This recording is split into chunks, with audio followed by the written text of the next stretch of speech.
Первый рабочий день новой недели явно преподнес неприятный сюрприз автолюбителям, которые до сих пор не поменяли резину. Мороз и дождь со снегом накануне ночью ожидаемо встретили утром гололеда на дорогах. В свою очередь, коммунальные службы отработали как надо, посыпали дорогу песчано-соляной смесью. Башир Сычуев 3 года трудится в дорожной сфере и знает, как встретить капризы погоды во всеоружии.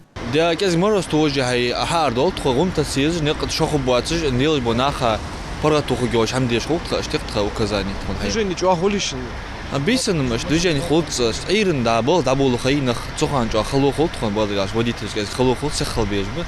А да хочет. Участок يحكيها أخوتيش. ده دقدتهم ده سه اشتهت بربر ده دق ده нормально участок. Ну да утро лил деш хутка масна духа в основном.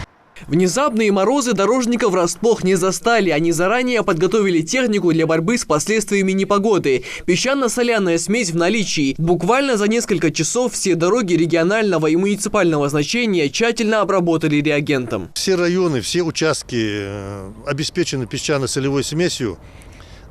Дежурные смены, дорожная техника. Песок уже давно используется как противогололедный реагент. Доступность позволяет использовать его в неограниченном количестве. Дороги зимой посыпают либо только песком, или же добавляют к нему техническую соль. Ее нельзя применять в чистом виде, так как она плохо влияет на экологию, обувь и резину автомобиля. Своевременная посыпка дорог – это прежде всего мера для безопасности водителей и пассажиров. Но там, где одни хвалят работу коммунальных служб, другие сетуют на некачественную смесь.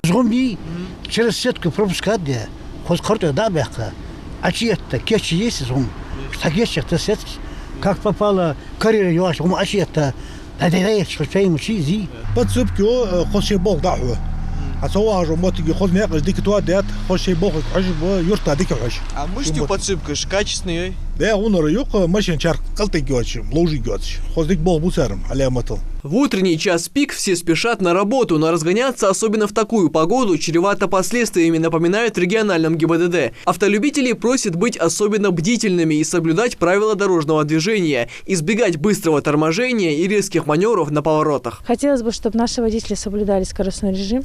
Ввиду погодных условий также чувствовали погоду и более были внимательны к дорожному процессу, переобули свои транспортное средство на зимние колеса и соблюдали обязательно дистанцию. При соблюдении дистанции, если ваше транспортное средство оборудовано, уже готово к зиме, то при резком торможении у вас есть вероятность того, что вы не совершите ДТП и не покалечите чужие жизни. За минувшую неделю на дорогах республики в 8 авариях погибло 2 человека и 11 получили травмы. Опираясь на статистику, сотрудники ГИБДД опасаются, что последствия зимы в виде гололеда, снегопада и плохой видимости могут привести к увеличению числа дорожно-транспортных происшествий. Михаил Тангиев, Майрбек Межоев, Новости 24.